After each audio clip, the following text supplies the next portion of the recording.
Hey, it is your buddy, Peace and Harmony with you here today.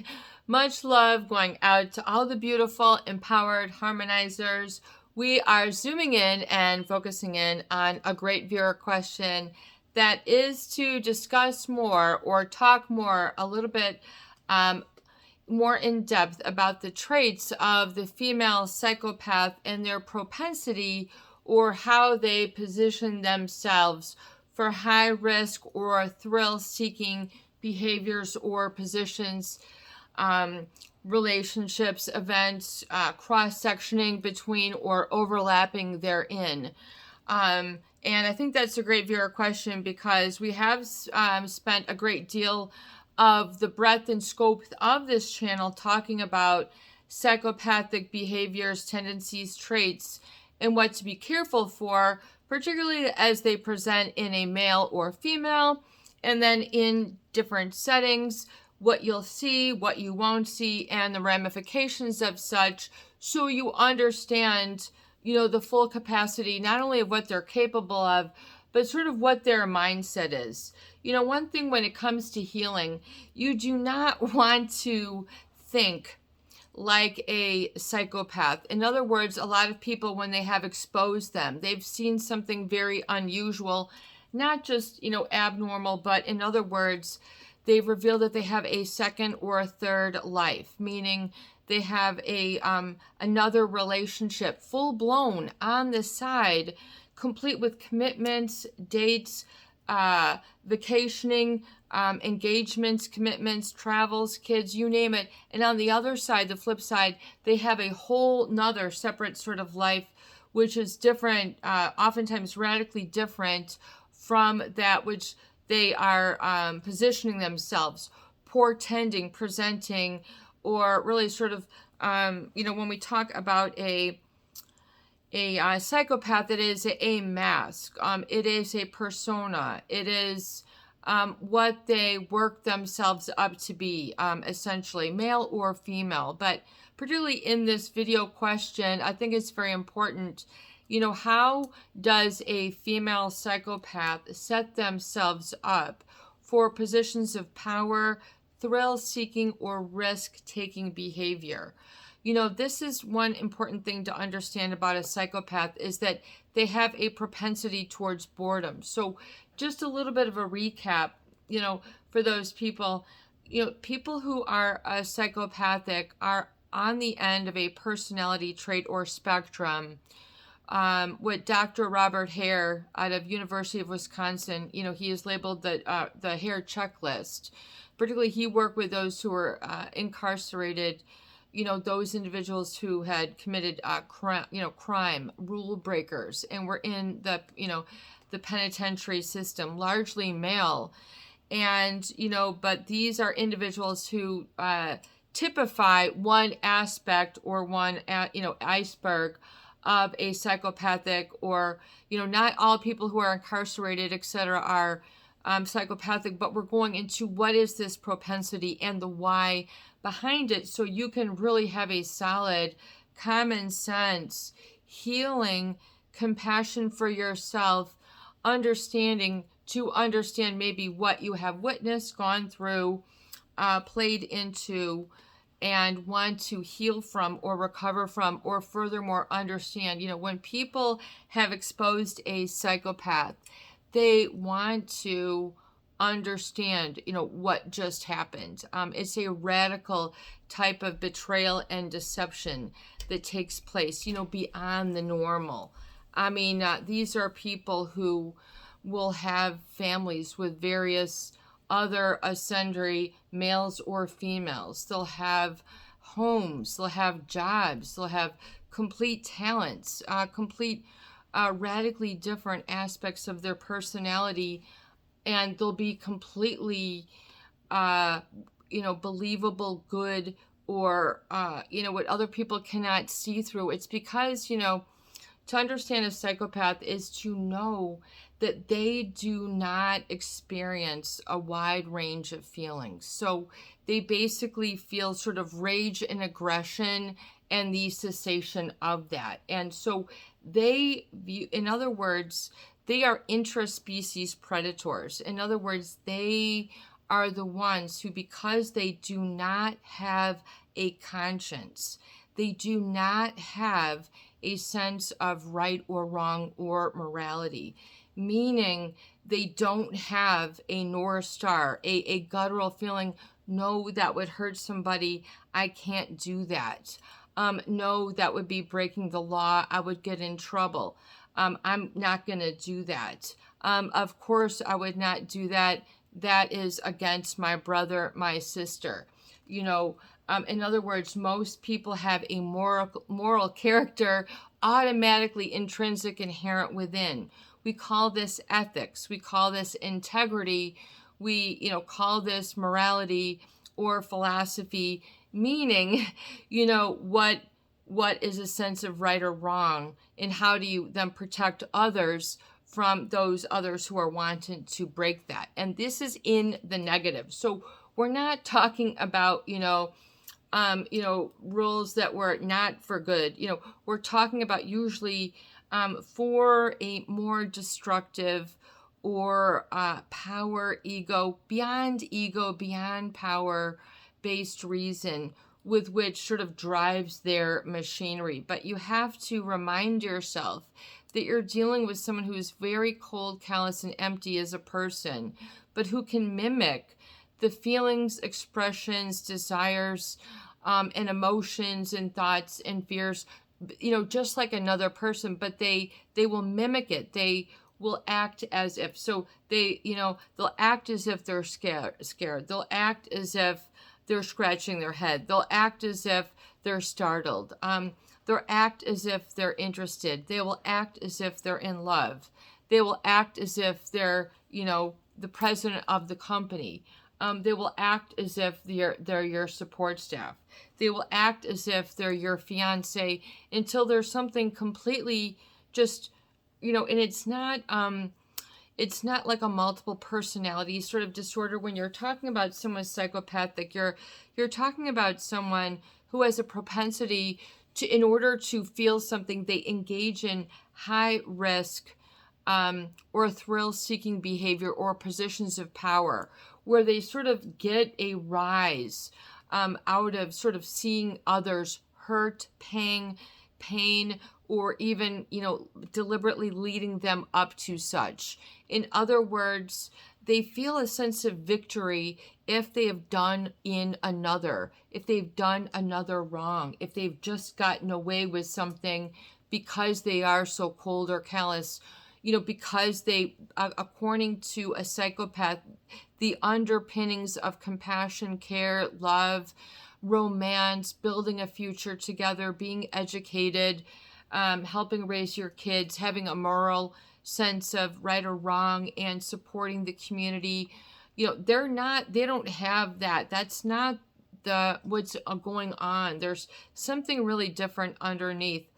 And if you happen to experience this sort of person, the evidence is pointing to 1% to 2%, of society. So that's just where it's at right now. And whether you consider your 1%ers, your people who are very wealthy, very intelligent, on top of the charts, to what degree may they possess that psychopathic trait, may be more pronounced than in other populations, as well as other, I would say even other industries that would attract this type of person. Thrill-seeking and risk-taking behavior. What does it really sort of look like? Why would they?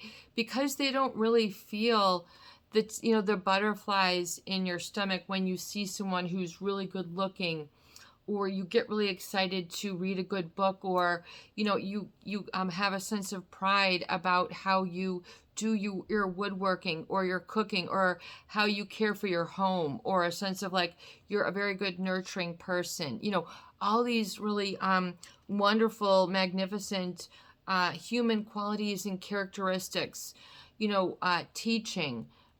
In other words, compassion, having empathy for others, standing for something right, helping to elevate society, elevate the outlook of things, raising hope, raising solutions, living in the solution, innovations, looking for cures, looking for, things that can help humanity, help, those who are hungry, etc. So all those missions and visions and solutions, where it can be good for both sides. So that's kind of like a moral fiber of being, if you will. So that's someone who has sort of, a heart for others. They do have love, meaning they do care for others significantly, and they will miss others significantly, and then they appreciate others. In other words, they're able to appreciate what another has built.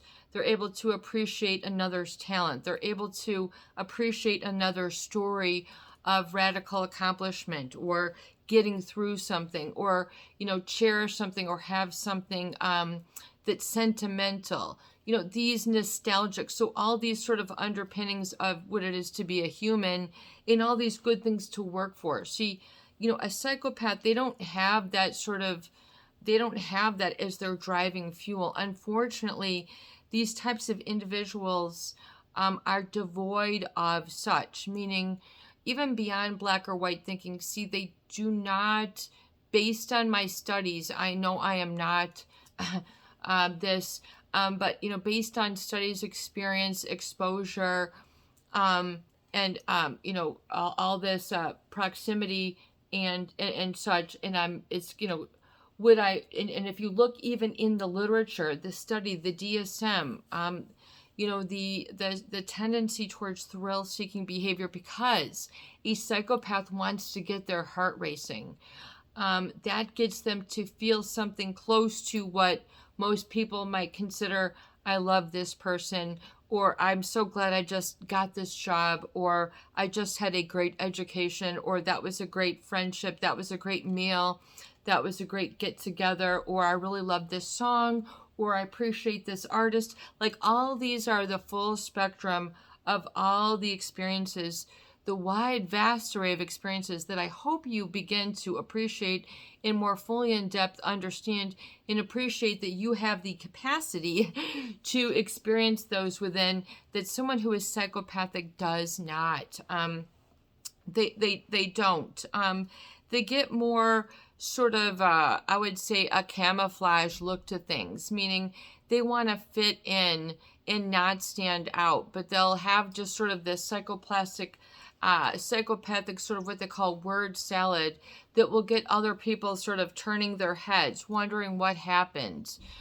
They can be funny, they can be very innovative, amusing, very affluent, wealthy, very charming, charismatic, magnetic, all these, the charisma, these people who just seem to light up a room, or they have a smile that you can just melt because of, and these people are aware of the fact that they are different, and that they don't have the same composite. In other words, they see in their teens, like other kids their age, wanting to go out with other boys or girls and sort of work up to it.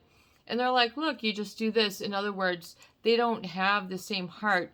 They're able to sort of bypass certain things that would hinder or cause others to think, plan, build for, these sort of things. But see, that to them is just like something that can be torn down in a minute. To them, it's just pick a stick, or whatever you call those games, those towers. Any of that can be, we can throw that down in a minute. So a psychopath, you see, because they don't really have that forward looking, it's part of their prefrontal cortex. They aren't they have sort of slowed inactivity in that judgment center. There's physiological basis. There's a physiological basis that explains sort of neurologically and neurochemically why. And also they have a reduced fear, so they don't really sort of have that fight or flight, where other people are startled or normally want to protect. They're not reactive at all. They can just sort of better focus. So it makes them very good business people or politicians, where other people would be afraid. They are completely, not because they've, learned or have experienced and developed courage not to be afraid is that they do not experience fear. And then the consequences thereof. So because they don't experience fear, it gives them the ability to hurt, destroy, plan the devastation, take advantage of, deceive others, really beyond most human capacities. So these are, all the different things you hear about in the news, the Bernie Madoffs, etc. But we're talking more about you because these are really, can be in any family, in any relationship, in any society, in any place in the world, in any workplace. And so, and so the grave effect, is that they will mislead and deceive others, especially those in topics of love and business. So they'll be very misleading in relationships of love and business, meaning if there's something that they want, a position, a power, contact, information, money, whatever it is that gives them a thrill, the thrill oftentimes is them going beyond what most people can, and then setting things up for them to sort of almost get caught, or in other words, it would just defy most people's conscious ability. And so they will engage in very high risk or thrill seeking behavior, I think, to sort of feel something, to really, but more so to occupy their time. And because they have a propensity of boredom, because they have an oversensitivity to dopamine and a higher amount of testosterone. So they're really sort of very aggressive, sort of aggression machines. There isn't very much between aggress and stop, aggress and, go, aggress, and then not. So it's sort of an aggression, which then can culminate in rage, very easily rage, but also because they don't feel, and then these high risk or thrill seeking behaviors where they're able to say, this is my resume, I did this. And then they, or I am this and this is my degree. Faking a degree. What would be, like, for our viewers' questions? So what would be an example? Let's say in business, someone, or like, and he said specifically a female who has, really, let's just say she has that charisma. There's some people who truly have a winning smile, a winning personality. They have a winning charm. It's the way that they move, or, oftentimes, and it can get them into places, and it causes them to have doors open that most people wouldn't. But because of that, they will throw it around and use themselves to get places without any sort of concern or worry. They don't really sort of have any worry or concern of sort of the ramification. They just will make connections. So what will they do? They will maybe fake a resume, fake a degree, fake a second language, fake a specialty. They say that they're, well experienced in putting in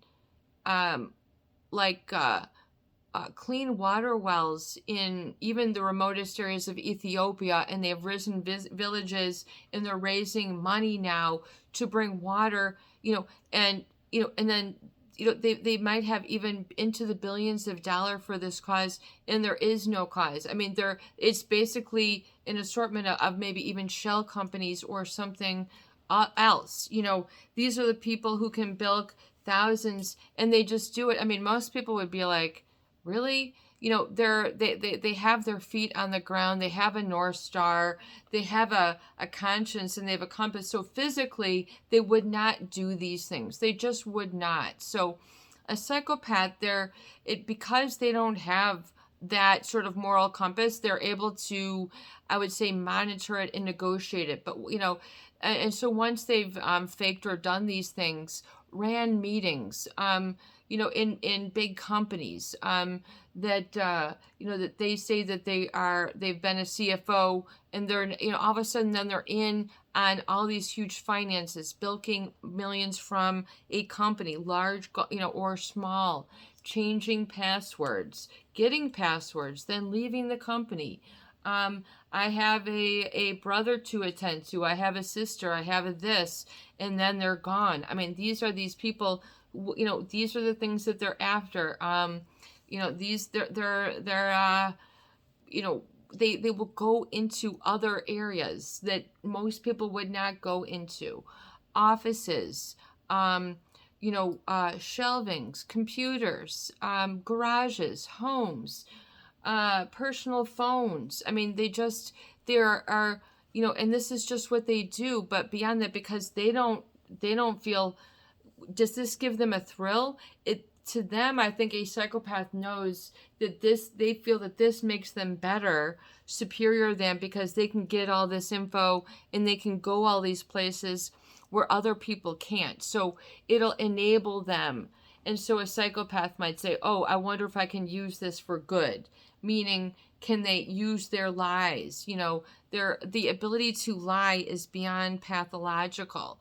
To them, it's just the same as a truth. They do not have a conscience. So most people can't really get their arms wrapped around it until they've been victimized by somebody, until they've had someone in their family, in their company. So, someone who had, really betrayed them, on a deep, just a prophetic, profound level that you can't even imagine, and you're having a hard time rebounding or getting things sorted out, or will things ever get normal again? You can find yourself questioning, your perception, your sanities, because they do the gaslighting, the brainwashing, they do the faking, and they'll set themselves up in order to, because they feel, well, what, they'll premeditate and predetermine whether it's, what is the thrill. What would it be in a relationship? Oh, faking getting married to somebody, faking being in love with somebody. Oh yeah, why don't we, why don't I, you've only known them a month. Why don't we just run away? We know this is right. Why waste time? You're getting married in Vegas. You're getting married, in another country, who will do it on the beach in the sand for $50. You're not inviting your family. You're not even telling people who you normally would. It's under the radar, but it is thrilling. It's exciting because all of a sudden your life is taken on this new excitement. Or in other words, this person is just, they're so wonderful. Their smile, everything is uncanny. They take you on, little journeys. They help do little things for you. And then all of a sudden you don't worry. So, and they'll be able to size you up and say, oh, look, you have the worries and you have the concerns of a normal person. Let me study you and learn what it looks like to be worried. And then they mimic that to you, and then they'll show that they're on the same page, and then they'll win sort of this sort of trust of others. And then the thrill seeking comes then when they will then violate. To them, they'll violate others' boundaries and values that they have for themselves. In other words, when they lead people to self-sabotage, they lead people to make wrong decisions. They lead people just for the sake of being a leader, to take a big waffle stop up and then just assume responsibility, assume the position, as if, and then so they can be very good negotiators under pressure, very good actors, they can not feel alarmed or distracted when other things are going asunder. They still can be very focused. So there are certain qualities that can make them very attractive in men and women, particularly in business or relationships. They seem way too cool and calm under pressure. I mean, and to a lot of people, this is very attractive, and then it'll cause people then to become glued or sort of enamored, fixated, or sort of obsessive really sort of emotionally glued, transfixed onto this person, and then it leads them into more, and they follow this person almost religiously because it's so different, they're so uncanny, they're unlike anyone else they've ever met, and all of a sudden their life doesn't have all, the other worries or concerns. They've basically sized you up to cause you to not worry. And even though not worrying would be a good thing, they're doing it with a plot in mind in order to sort of deceive and decept. And so that's what they get their thrill on, is a deception, not being real. And it's an all the time thing. Whether it's to children, whether it's to an infant, whether it's to a teenager, a 20-year-old, 30, 40. I mean, these people will be this way until their 80s. They'll be trying to sign up for life insurance for 2 decades younger than they are. Falsify, just because they can. This is just sort of the things that they do. And how do they position themselves? So position themselves to be above others, look into others who are vulnerable and make them feel comfortable and sort of have them at their control, and sort of overvalue themselves in their eyes. So they get sort of addicted to I'm just like you, is usually some of the psychopath love bombing is, I'm just like you, I'm just, and then,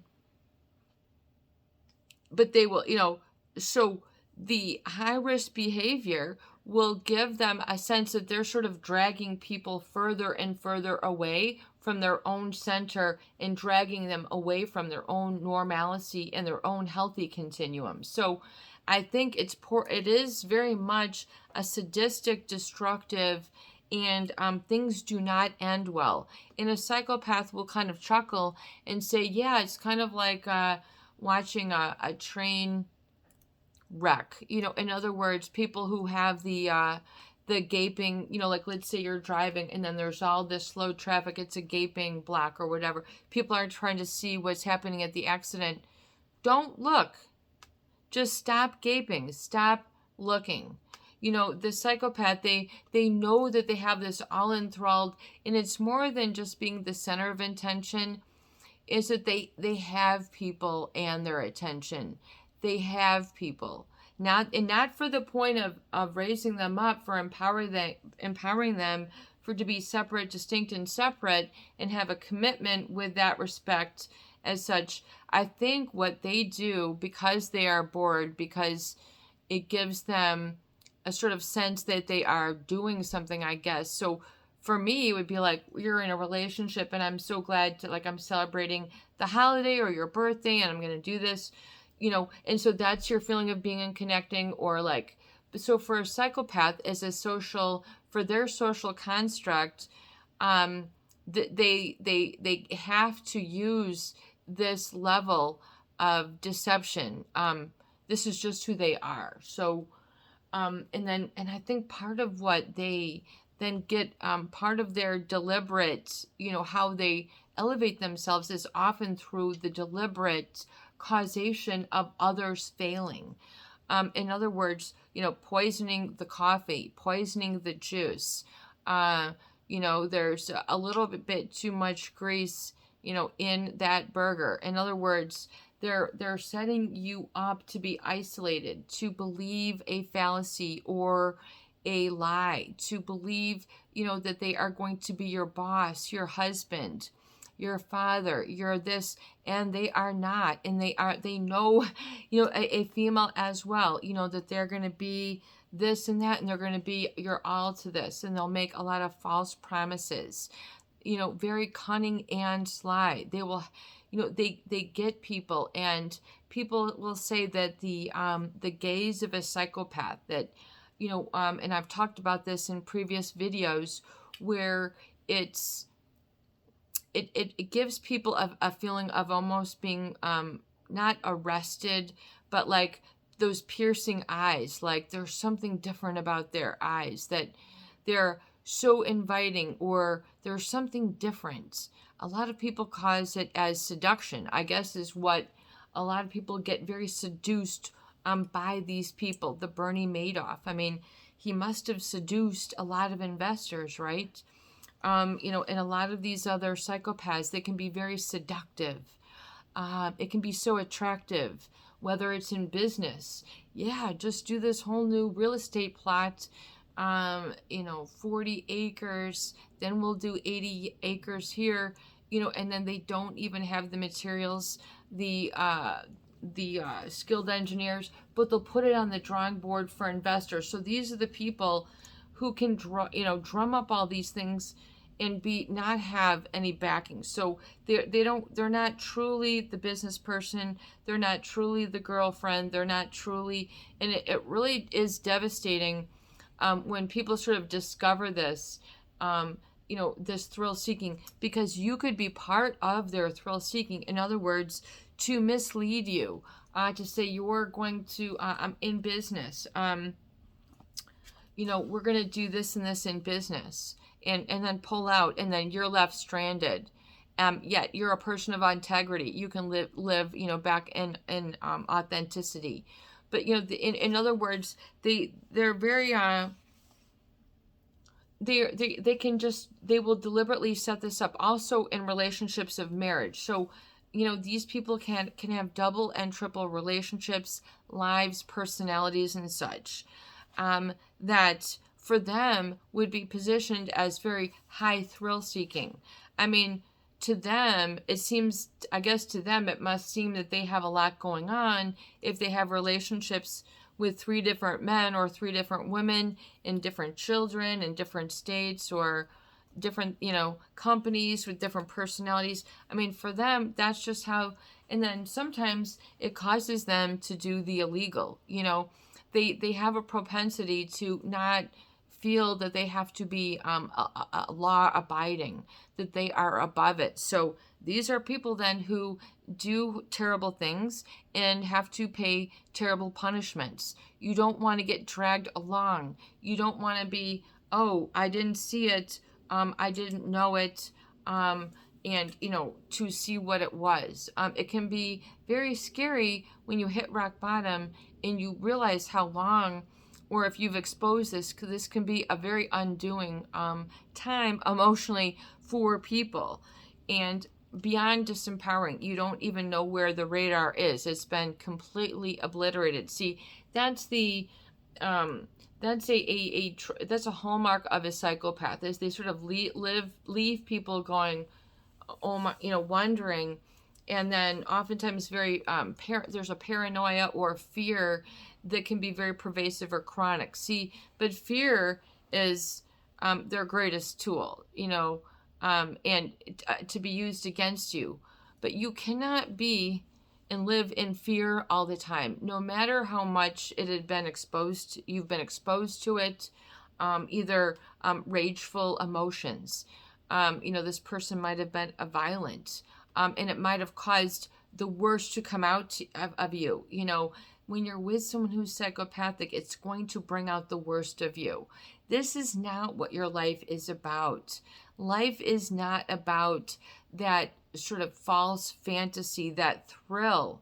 Real life is much better. You have to find and develop and really coin a new sense of reality in what is real after coming out of that very harmful, and hurtful, very disorienting sort of relationship. And this can be on the individual level, meaning personal, in business, or it can be an entire oligarchy, or it can be a business that can be run, and it can then permeate through what it does on a very large scale. For example, large scale to hurt the earth.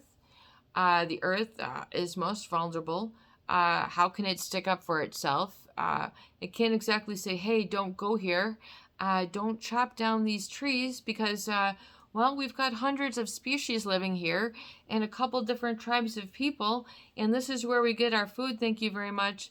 They'll go, they won't even hear or worry or even have the things that they could have destroyed permanently, species. So these are the people, or entities who don't, it's beyond don't care. So it's beyond a human capacity, I would say, when we're looking at the thrill-seeking behavior. It's sort of off the charts of what would be thrilling to a normal person. In fact, it's downright scary, stupid, foolish, not attractive, not desirable, not wanted, not beneficial, and not what's going on in the world, no matter how much it might be advertised, applauded. Other people, oh, they're such a good girl. Oh, they're such a good guy. I mean, that's, oh, them. Oh, they're, oh, yeah, and they have all these, what's called in the industry of psychology is the flying monkeys. So all their whole term, their whole team and herd of others who will speak to their glory. And meanwhile, you're like, you would not believe what this just did or happened. And to be the contrary, and they will not hear you, believe you, want to support you. You'll be left holding sort of this very unhappy ending of a story that nobody believes happened, and nobody can hear you or help you. It sort of leaves people very resourceless, and that is scary. That's a rock bottom. So the thrill-seeking behavior of a psychopath is so that they can sort of orchestrate, drum up, be on a soapbox, appear as if it's called social engineering. It has nothing to do with the truth or reality. They'll say something that is not true, but they will try to believe it is, and try to get enough pretending people as if it's such, and then getting, championing that cause or whatever it is.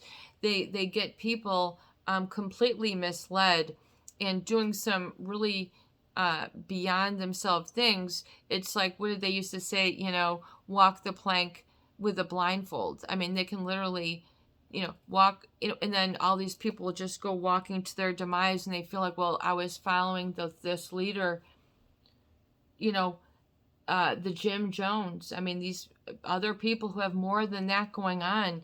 But, this is the type of almost cult-like following that these people will engender. Not groups of support, but more cult-like, meaning fanatic.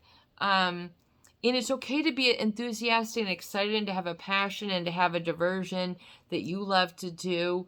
You might love to do these things, but these, you might get a thrill out of certain things, and then they will surely rob you of that. They will learn how you get thrilled and rob you of that. See, psychopaths, they're not like healers, but they study people in order to outsmart them. So because they just perceive things differently. They really do, and they know how to do things that other people don't, and oftentimes they do things that other people cannot. Not just like athletes, but in other words, because they're not inhibited by certain conscious or moral feelings, they have the ability to break the law or do things that most other people physically would not, will not, don't care to do. But to them, they can set up almost a cult-like following of those who are sort of avid followers, and will look to them right away, feeling, that they are like the masterful, they are the master, not for good and supportive, and I've helped you this way, but more for other ways of sort of looking at things. And to them, I think too, they need people in this way, and they will position themselves where they can then get access to what they need, which is part of the, so if they need people, these are your people who will find where are they going to be around a lot of people, or need to hire or recruit a lot of people, need to train a lot of people, need to coach a lot of people, manage people, be and sort of being that sort of really leader. These are your leader-like people. But they do it in a different way, which is from the organic. So there's something very inorganic about these people because they don't have a conscience, they don't have a heart. For example, let's just like circle back real quick to our global element. If you have a business that goes in and says, it's my time for the profit, like if I can clear out, just say, 40 million acres of this Amazon, which is rave with people and animals and just sanctuaries of growth and rainforest. And if you found a way that if you could then destroy that and then maybe just plant some place for cattle there that would never even grow there, that you would then could then market this as a burger, and it would bring you higher profits than nothing. Do you see how, and then show the profit of that burger though to what cost? It could just destroy the complete, not even global economy or the ramifications, because the earth will balance itself, and people have been a very destructive element towards throwing it off balance. So you really have to look at that people actually did this, everyday people, whether they're in groupthink, company think, they bought into the Kool-Aid, this has been done. So you really have to look at pay attention on the macro to see also how it impacts you, and to see that you're not alone, but not only to see that you're not alone, but that you can come to grounding and you can come to being and not be attractive or think that that's thrilling, exciting at all. But before, where you might have been addicted to this type of lifestyle, this person, this type of company or way of living. When you say enough is enough, you might have been on, too many parties. You might have been on too many, you've seen too many people get fired, or you've seen the aftermath of too many things, or you've seen all these people bilk millions. And, from all these other than thousands of people who can't even have a retirement. And here's this person probably throwing away $1,000 on a cigar or something. And that could have been just someone's investment that they just took from them. Okay, we're not talking about petty things. I'm going to take your lollipop. We're talking about really big things, really on a large scale. And then on the scale of the human heart. So not only on a large scale, but we're talking in business, but we're also talking on the ramification on humanity, the human heart, and how you can see it playing out in front of you. So they're thrill seeking. See, it gives them that rise to see that they're maybe going to almost foil themselves, but they still have just the watchful. They like to, these are the people who maybe want to air your dirty laundry and see if you're noticing or something. But who wants to live in worry? Who wants to live in fear? You see, that is the heaviness that oftentimes is really a blockage, is a heaviness or a guilt or a burden. A worry. Those are some very, very heavy emotions that then are sort of given to those others who find themselves oftentimes witnessing, not, they think they're in a relationship, but unfortunately, these individual psychopaths, they don't really have relationships. They just have sort of more acquaintances of what appears to be a human, because to me, what makes up a human is humanity, is to have a heart, is to have compassion, is to have growth, is to have joy, is to have contentment, is not to buy into the trap, is to not to buy into the lie, not to buy into the fantasy, to not hurt yourself to impress. To me, it's like de-stress to impress. All that, sort of angst and anxiety that goes, wasting the human emotion, the human body, human time. Your moment by moment is your reality. That moment by moment of gratitude sort of needs to come back, because part of the thrill of a psychopath is having other people subvert their own humanity or defile themselves, go against their own morality. So in other words, do this and this to the kids, do this and this to the animals, do this and this to the mortgage, do this and this to your colleague, do this. No, absolutely not. And there has to be a sense of right or wrong. I mean, so for example, if you follow, who can participate in this, and then these are the people who will forge signatures, for company acquisitions, or just large, big scale deals that, you would think, would not ever go on. But what I'm trying to say, and then on getting back to you, so their thrill-seeking behavior is to see, unfortunately, these being your intraspecies predators, and they have a propensity for high risk and also very salacious behavior. Why does that word salacious come to me? Meaning, how can they really stick it to people where it hurts? This and their rage. So I'm going to look this up. Salacious. Having or conveying undue or inappropriate interest in sexual matters. Salacious, exactly, where inappropriate. Inappropriate. In the office, around the kids, etc. In certain places, illegal. Salacious behavior. All those people who we hear about getting into trouble in the news. Salacious behavior.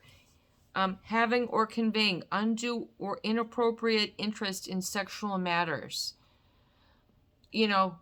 This crosses a line. And so many people do not, or are afraid to say this is a red flag. And to say that this person's thrill-seeking behavior crossed a line. But oftentimes, if they can get others to cross a line, that is part of their thrill. If I took them down, it's not even like the normal person, misery loves company. It's more that they get a sort of dopamine hit, meaning they're overly sensitive to dopamine. So when they want something, they're going to get it. So no matter if they want a leg of the chair that you're sitting on, they're going to have it. If they want your doorknob, if they want your light fixture, if they want your bank account, if they want your finances, if they want, oftentimes that they can be defined by what they want. And then this sort of their overly sexualized behavior is rampant, I would say, with a psychopath and their thrill-seeking behavior.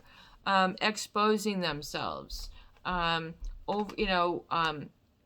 etc., etc., etc. But, for other people, they might, feel, they will then, cause other people who are married, to feel sexually attractive again by this or that. This person could be younger, or from this, or from, and they will use all these different ways to bring them down, take them out under the knees, and they just go prancing along and they did not, feeling that they did nothing wrong. So very indecent, improper, indelicate, in poor taste, very crude. And oftentimes this people can be almost like what you might consider a rogue, and then they will act as if something very different. And so they will sort of try to get people. These are the people, for women, dress very inappropriately for an office environment. Men, very inappropriately for an office environment. They'll sort of drum up a lot of gossip, try to keep up, create scenes of gossip around this, and try to keep, insiders out. And then, you don't belong unless, and you find out all these people are giggling over here and you don't feel as interesting, and then you might have to defile yourself or do something that you don't want to appear to be interesting to this person. So going against your own better sense of right or wrong. Hurt people hurt, healed people heal. So they are wanting. See, that is part of the problem, I think, is that then they cause those people then to engage in then self-sabotaging behaviors. These people can be very highly addictive relationships. The lust, the way that they communicate, the way that they use certain things around them, can be very salacious, very just too much, too hot to handle. They'll just be very suggestive, and inappropriately, and as if you don't go along with it, well, you're not cool, you're too cool for school, and then you're finding that you're in with the wrong crowd. I don't want to be this way. I don't like this. These people might go on, and then, but a lot of people are afraid to leave this quote unquote very thrilling or highly promiscuous, wild or fantastic sort of relationship, and that you might be, you're losing the best thing that ever happened to you. This is this woman, this man, this teacher, you like them so much, or whatever it is. And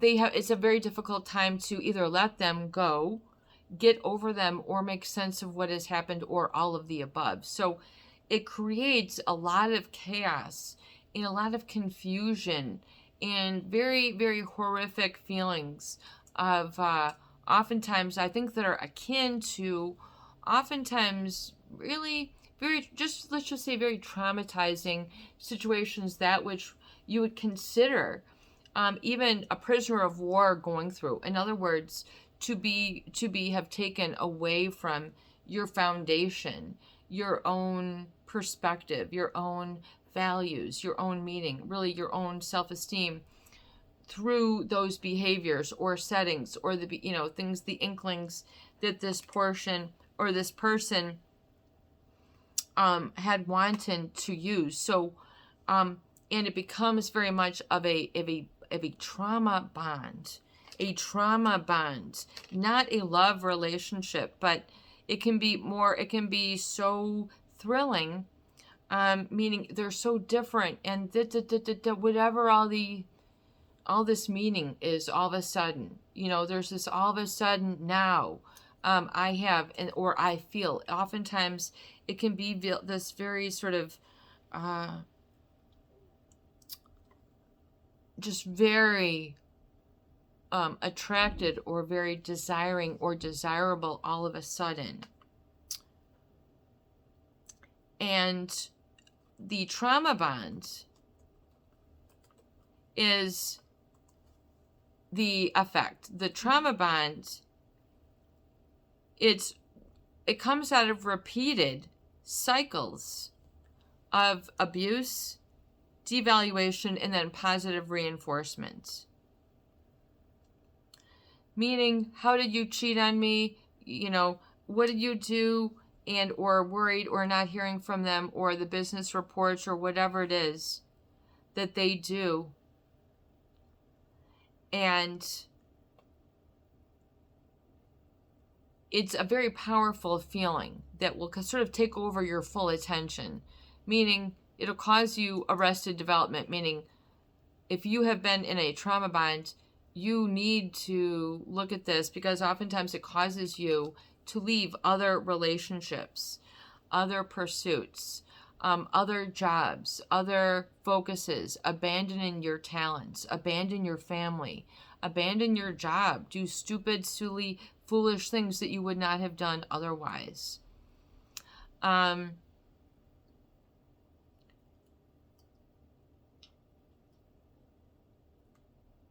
Because, things like kindness,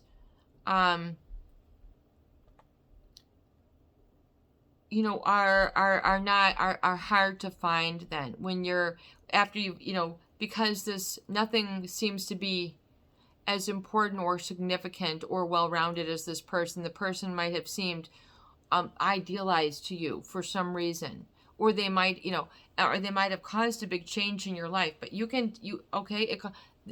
it required a change in your life, let's make it for the better. For the better or for worse, let's make it for the better. Because that thrill-seeking behavior might mean when they shower you with affection, and or with their physical prowess, their physical body. Usually it's on that. If you're dealing with a female psychopath, there's usually going to be some of that hypersexualized and as if you don't exist mentality. So it's really very threatening to a lot of people. I mean, to be threatened that you don't exist and you're going to be in a place where you can't recover from is sort of a message that the psychopath, you will never be able to recover from this, is what they're trying to tell you. And that is flawed. That's a flawed command. When yes you can, and yes you will, and yes you are. But their thrill seems like none other. It can have you transfixed. It can have you fantasizing. It can have you planning. It can have you planning for next year, next month. It can have you planning for a wedding that all of a sudden, oh no, there was never going to be such job, such wedding, such type of family, such sibling or whatever.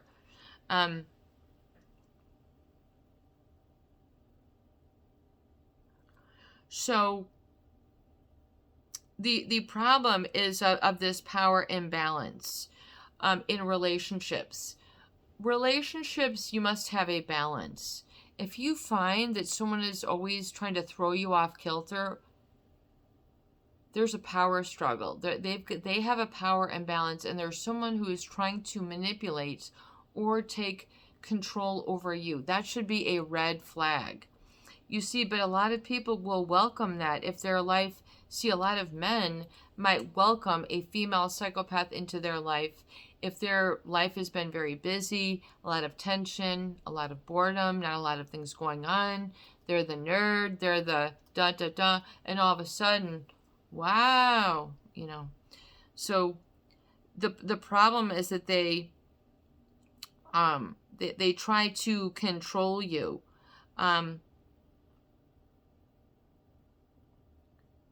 They will try to control you and think that something is when it is not. So that is problematic. And then that is the power struggle. So you must realize that it's not a matter of love. So sometimes people think, oh, a power struggle, this is what love is, or I'm fighting for the best relationship in my life. So you might explain away the red flags. A lot of people who have been victimized, by this have a lot of excuses.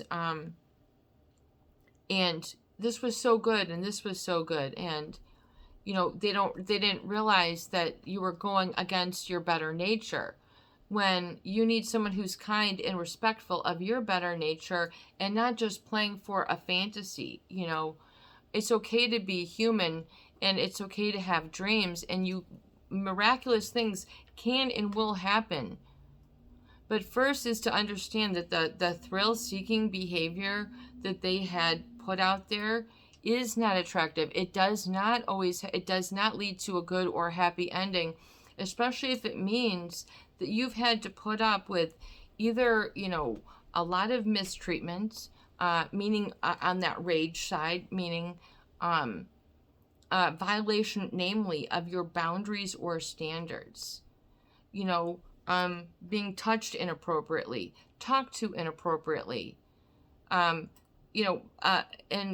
all sorts of boundary violation of your personal space, lack of respect. So, and to have this and to get this back, because the trauma bond is based on that fear. And to live in fear, that will begin, that will begin to corrode you, and they will attempt to corrupt. And you don't need to be corrupt. It's okay to have your own terms and conditions. It's okay to step back and say to yourself, no, thank you. That is a red flag. And a lot of people think, oh, but I'm big enough. Oh, but I'm ready for a big goal. I'm rich enough. I'm da-da-da. You know, and then they're willing to put it all on the line. Why would you give everything up for that? I mean, because that shows you how deluded they can cause others to become. Just like I'm sure all the investors who had invested in the Bernie Madoff, you know, they needed a true investor, just like you need a true business partner, like you need a true wife, like you need a true sister, like you need a true mother, like you need a true colleague. You know, you need things to be balanced and not always a power struggle. Power struggles, you know, eventually that will show you that there is trauma underneath that person, and then they're trying to get something. And oftentimes that is a power control over you. And they can try to get power over battalions of people if that's what they're into. But so look for, you know, be careful of that. So when we talk about surrounding yourself with other people who will lift up and support you, it doesn't have to be the big, thrilling, big, huge goal. I finally did a peace and harmony. I've healed in one day. This didn't happen overnight. The healing isn't going to take place overnight, but you might have a lot of aha moments along the way where you go, oh my gosh, like I realized that that's where I was getting dragged into, and it would have been much better if I just did the other or said no, and I did not have to. So you can see that oftentimes now that they oftentimes will place I also think the end reports or the after effect of a lot of traumatic or trauma bond relationship is that of worry and burden, meaning the sort of heaviness. Why should you be responsible for someone else's negativity or have to process someone else's negativity for them? You know, that's a little bit difficult. Come back to your own sense of I am. It's okay to be stable. It's okay to be you. It's okay to say no to the fantasy life. It's okay to say no, I'm not going to do that. I'm not going to be that. I am not that. They might have to paint you into a picture and feel that you're less than, you know, because you're trying to say, I can't be that. No, you don't have to defend and justify yourself. You don't have to fight back. You know, then you're getting more caught up in their pandemonium. So just step out of the boxing ring. Just step away. Just step away. Just stop the fighting. Stop, you know, because it will serve as an addiction, and it will really rob you from the other sort of thrills and joys that are really meant for you in your organic sense of being, that will give you better outcomes, better focus, better, you know, feelings of being refreshed and rejuvenating and having relationships based on trust. But you might need to secure that within and sort of decompress within and come within and know that that's okay to be an I am. The psychopath will make it seem like it's not enough. The narcissist will make it seem like it's not enough. I am is enough. And be that in your empowered self and have that distinction. Have that separation and have that backbone where you don't need to stoop. You don't need to violate your own sense of self-respect in order to placate or go along with something that's sort of thrill-seeking behavior or way of living. You don't have to be or live. You don't have to. It doesn't make you a bad person. You are a good person. Come back to your humanity. That's where the value is, and that's where the fun is, and that's where the healing is as well. Have a beautiful